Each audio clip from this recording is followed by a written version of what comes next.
Today was different than any other Sunday that I've ever celebrated Mass as a priest.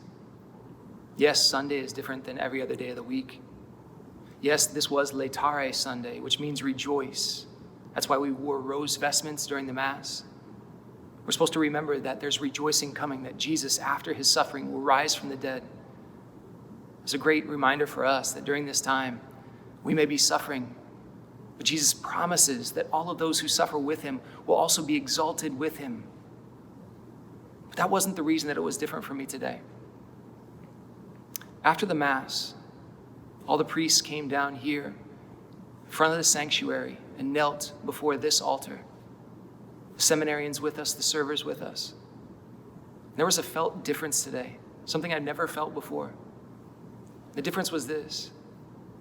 I had a sorrowful heart after Mass. I've never experienced that before. I've never experienced a sorrowful heart after Mass. And the reason is because I felt your absence. For the very first time, I felt the cry of the poor, as the scriptures say. I've gotten so many messages from different people, from our Catholic Illini community, from friends, family members beyond, saying that they're distressed because they're far away from church. They can't even walk into these doors. We're stuck at home. From people who say that they miss this community. They miss their parish community. And most of all, those of you who miss the reception of Jesus' presence in the Eucharist. I felt that today as I stood at this altar. And maybe there was some foreshadowing in God's providence that he wanted me to grow today. Yesterday, I said that we ought to be attentive to what God is doing within us. Let me share something with you that God did within me today. This very morning before we celebrated Mass, we were doing our holy hour over at the Rectory Chapel. And I was reading from this book that I've been using as a meditation for the past year or so. And it's called In Sinu Jesu. It's a book about this priest, and he talks about his daily prayer with Jesus. And Jesus actually speaks to him, and he writes all of these things down so that he won't forget and for the benefit of other priests. And as I was reading this morning, he said this. Jesus said to the man, "As you stand at the altar as my priest, and you offer the sacrifice for the salvation of souls," he says, "you will walk to that altar, you will stand at the altar with my crown of thorns on your head, with my 5 wounds in your hands, in your feet, and in your side."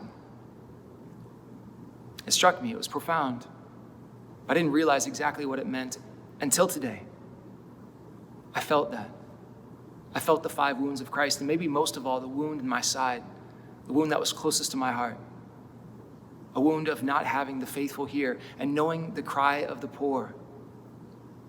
Knowing that all of you who are longing for him cannot be here with him. And please know that I do not take my celebration of this sacrament, my ability to receive the Lord and his presence in this sacrament for granted.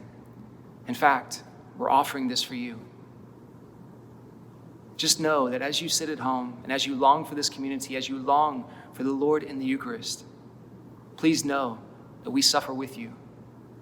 Please know that even on this day, the irony of ironies, we rejoice with you. And please know that you're not alone. That we're here for you, we're here with you, and we are together in this.